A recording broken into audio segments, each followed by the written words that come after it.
Okay, so last time we left off with verses 3, 4, and 5 of Ruth 2. So I'm just going to continue on from there. Okay, and this is the point in time which I'm starting. If you're just joining me, it's right after um, Ruth happens to show up in the field of Boaz to glean, and Boaz, incidentally just happens to return to town and spots Ruth for the first time and then asks his kind of manager, who is that? Okay, so that's the point we're at. Okay, so verse 6, okay.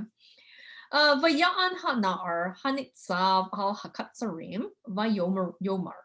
Okay, and he answered, right? This is from ayin nun hey va consecutive imperfect, right? How do you know, right? Third masculine singular, right? Your kind of call stem.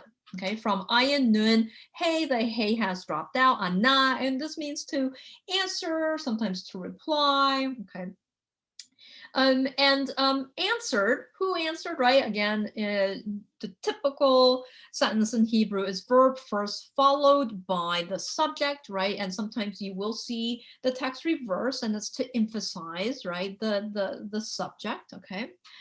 So answered Hana'ar Hatzava Hakatsarim, right? So who the subject is the kind of lad or the manager or the servant, the one in charge of Nitzav, kind of standing in guard over, really is literally what it means, over the harvesters or the reapers, right?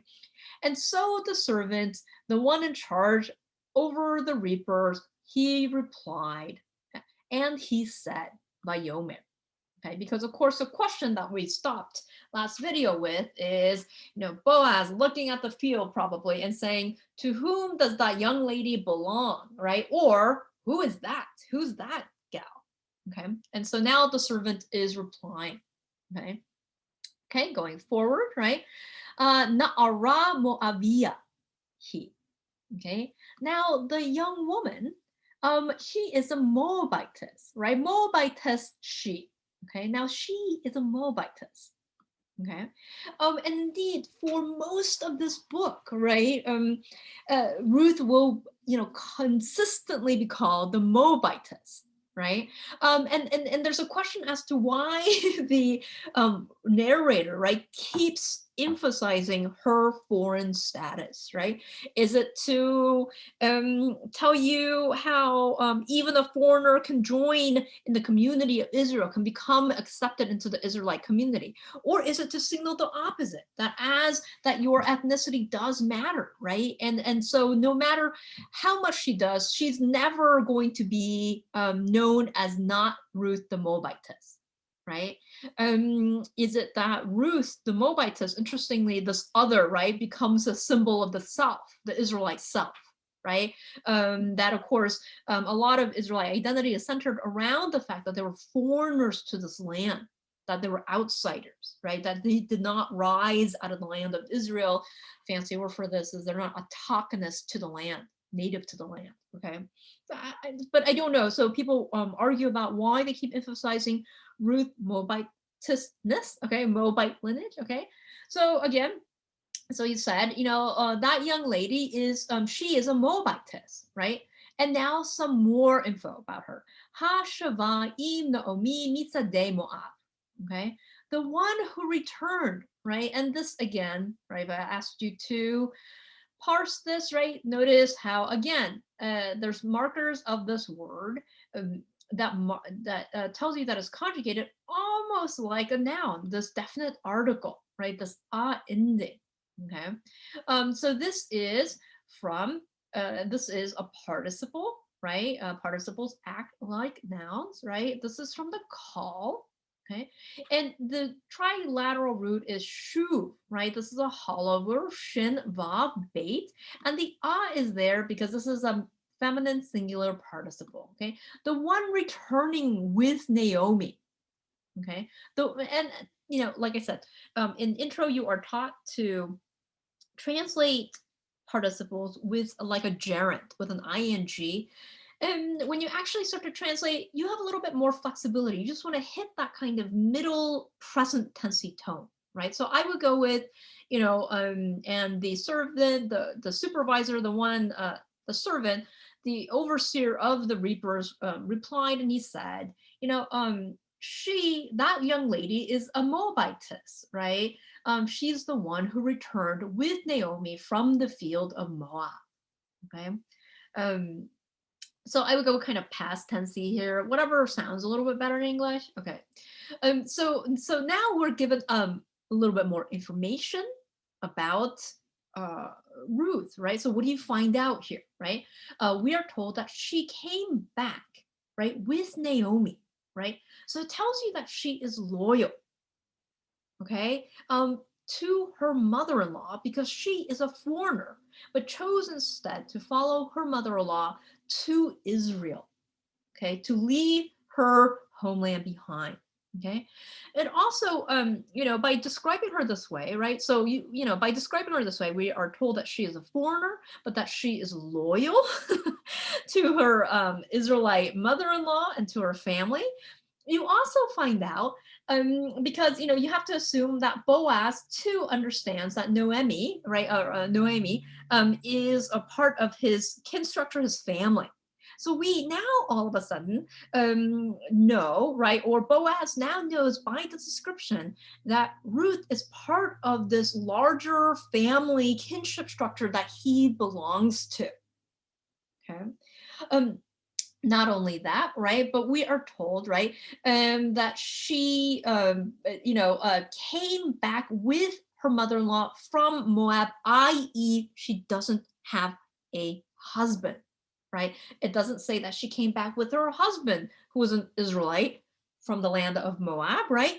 It says that she came back with another woman, right? So two women. Okay. It also probably conveys to Boaz that she is poor. Okay. Because, of course, two women by themselves, one a foreigner, one a widow, right, will immediately make clear, right, what their social economic standing is. They're powerless. They're kind of at the lowest rung of society. They are poor and they're hungry, right, i.e., in need of help, in need of someone to protect them. Okay, so all that information is conveyed just by this little description. And it's interesting that the servant would fill in so much info, right? So he, like, as I'll go on, he kind of word vomits, right? All this information, right?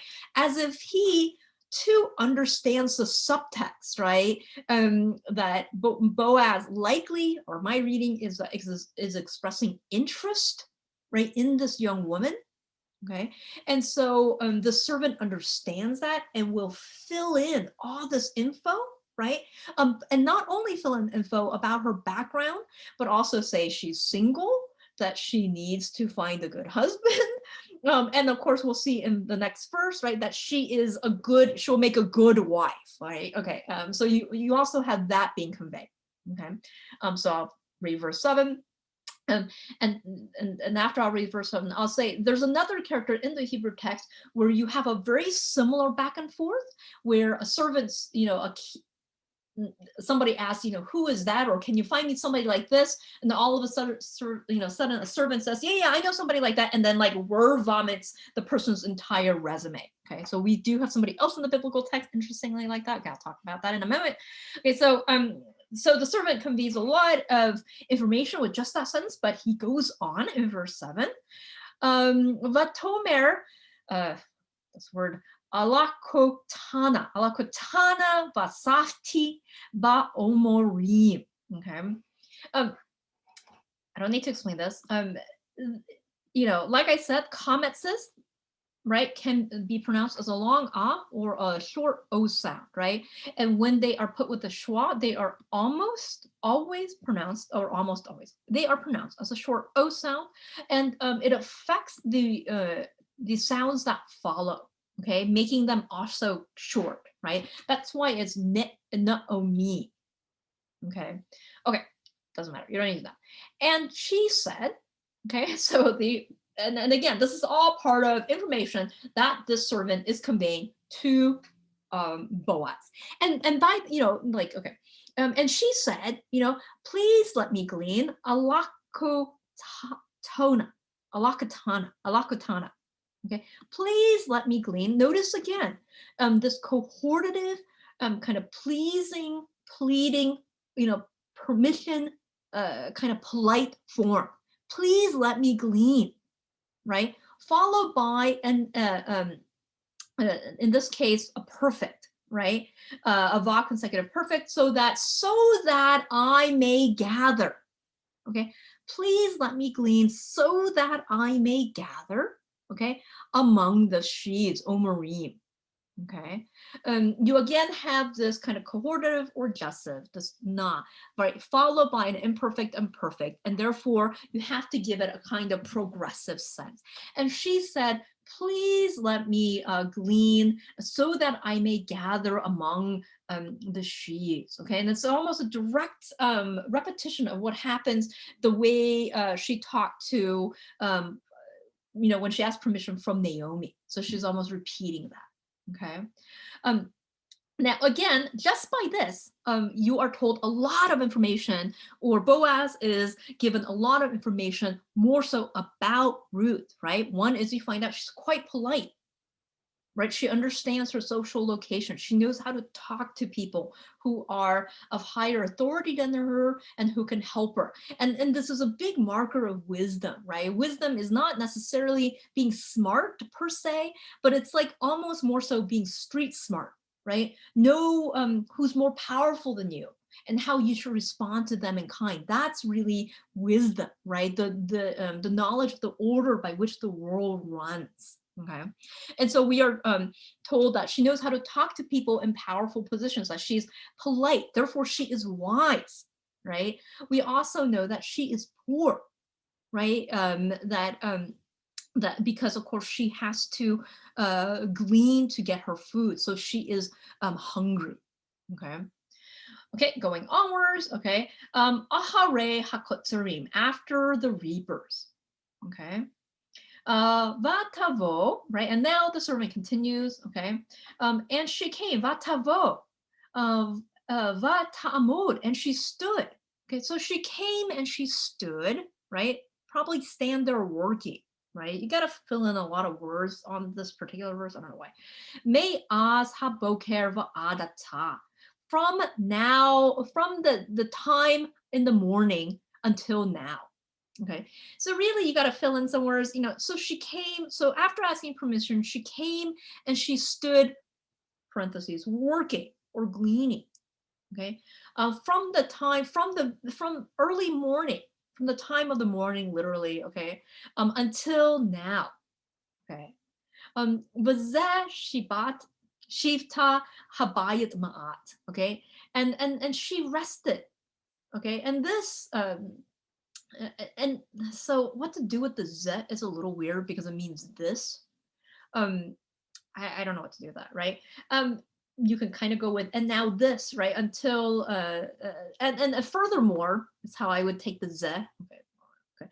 She rested. Okay, this is from the same word as Shabbat. Okay, same word as the number 7. Okay, and now she rested in the house. Yes, you got to fill in words here. The house, only a little. Okay, so again, more info about what Ruth is like, right? And you almost get the sense that the servant is building her up here, right? So we find out she's wise. We find out that she's loyal, that she came back with her mother-in-law and is like, now that she is an incredibly hard worker, she hardly rested, okay? Because she was so busy or hard at work gathering food to feed her and her mother-in-law. So you also find out that they're very poor, that they're in desperate situation. Okay, that we also find out that she's polite, right? And you almost get the sense that the servant is,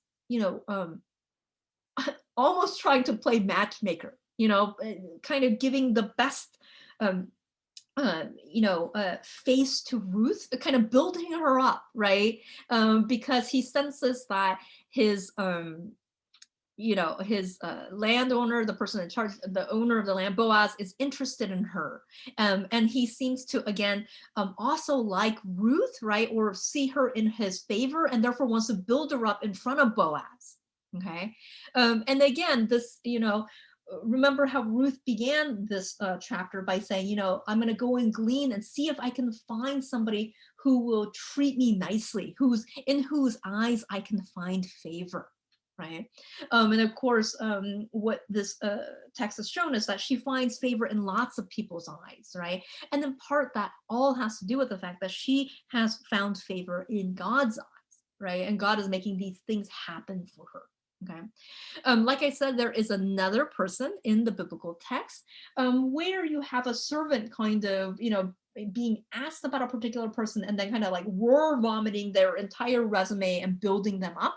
And this is David. Remember that Saul, we are told, is afflicted with an evil spirit from God, and so therefore he needs a musician, right? And you know, so he asks his servant, say, you know, do you know a musician? And the servant says, yeah, I know this guy. And then you get like David's whole resume. Okay, and so. And the fact that David is the other character from whom you get this kind of lengthy resume from by a servant is interesting because, of course, you know, whatever the editorial history of Ruth, Ruth will end as a kind of lineage, right? With this interesting kinship emphasis, lineage of Ruth the Moabitess, who ends up being an ancestress of David. Okay, and of course this takes place in Bethlehem, right, the birthplace of David. So there may be a kind of additionally a winking towards David here. Okay, so we find out all of this. Okay, now going forward to the next verse. Okay, verse 8. Okay, now all of a sudden, by the time you come to verse 8, there's a kind of jarring shift, right? Where you know, and the biblical text is not very nice about that, right? It kind of rapidly moves, right? All of a sudden you go from, you know, this private conversation between the servant and Boaz, like, hey, who's that lady? And, you know, the servant being like, oh, she's great. You know, you're really going to like her. You know, she's hardworking. She's like super loyal. She's like, great, you know, kind of like, and then all of a sudden it goes to like jarringly goes to this conversation between Boaz and Ruth. Okay. Like there's no introduction really. Okay. So now by verse 8, Boaz turns to Ruth and he says, Vayomer, Boaz, El, Ruth, right? And he said, who? Boaz, to Ruth, okay? Hello, Shamat, BT, all Telahi, Lila Kot, Basade Acher, okay. Where to stop? Okay, I'll begin here. Okay, hello, Shamat. Okay. BT. Okay. This is, you probably got in Hebrew, and then it probably quickly slipped your mind. This is what they call an interrogative hey. Okay. So in Hebrew, there's no punctuation, right? Used to also be no vowel. So how do you ask a question, or how do you designate that this is a question that follows, right? Well, in Hebrew, you do so by adding a ha. Okay, so what tells you, what, you know, this tells you whatever follows is going to be put into a question. Ha, okay, so you have to kind of put in that question form, and it says ha lo. Lo means not. Did you not? And here shamat. Okay, did you not hear my daughter? Okay, all telahi. Did you not hear my daughter that you should not go? Okay, halak again, lily coat, right? Little coat, right? To glean, bisa de acher, right? In another's field, in the field of another. Okay, and so you know, what follows is in the form of a kind, and I don't know why it's put into a question form. You know, maybe this is Boaz being polite, okay? Because of course what he's going to do is try to, you know, gives her a lot of advice, which basically amounts to don't go anywhere else. Go, you know, stay in this field to gather your food, right? And it's, you know, and there's many ways to read this advice from Boaz. You know, is he interested in her and therefore he doesn't want to, you know, her to go into the field of somebody else to glean, so he wants her kind of nearby? Is it that he is also trying to, as we find out, maybe protect her, right? Because in Boaz's eyes, Ruth has found favor, right? Is it that he's trying to protect her, right? But he doesn't want to make it seem like he's just maybe like, deluging her with advice. So he's like maybe putting it into a question that way. I mean, I don't know why it's, put into kind of a question. Is he kind of gossiping? Right? Trying to share with her that it is dangerous to glean what she's doing, but also kind of not making it seem too dangerous, right? It's hard to know why it's put into a question.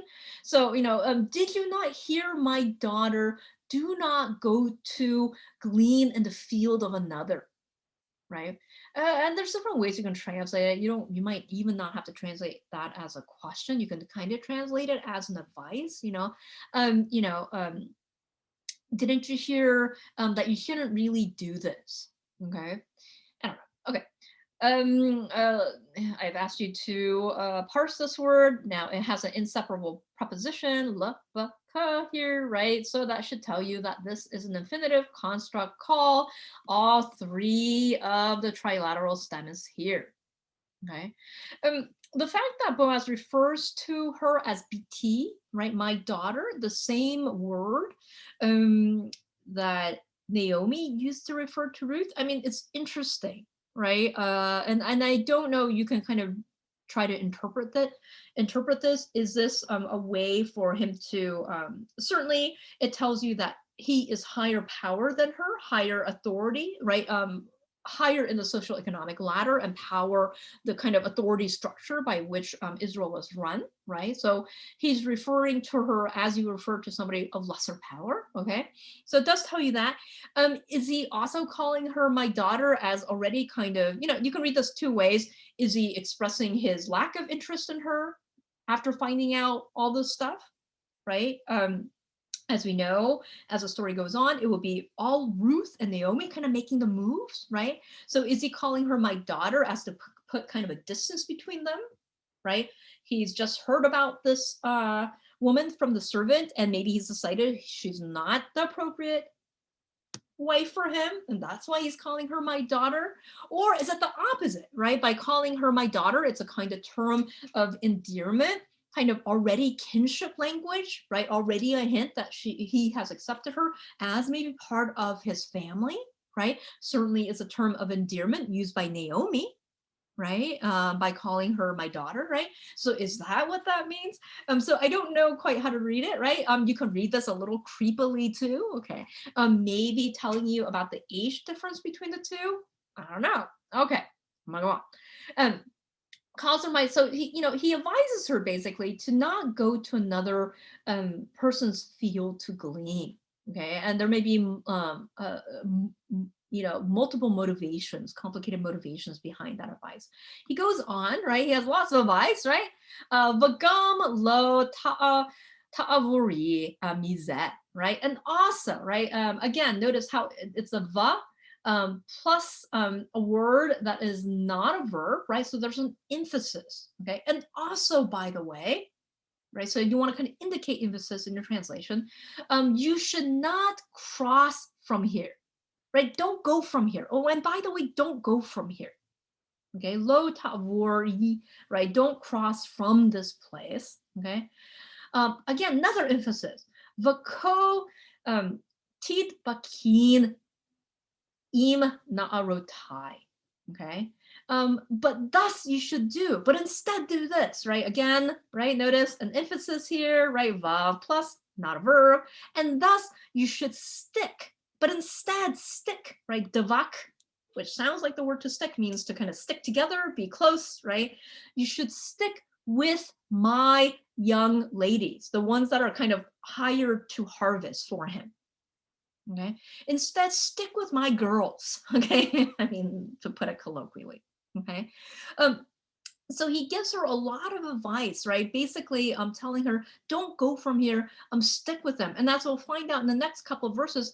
Some of that is to, because all of a sudden you find out that what Ruth is doing by gleaning is quite dangerous. Okay. And again, showing you kind of this little window into the the dangers that these that women in particular, but certainly poor women face in the society.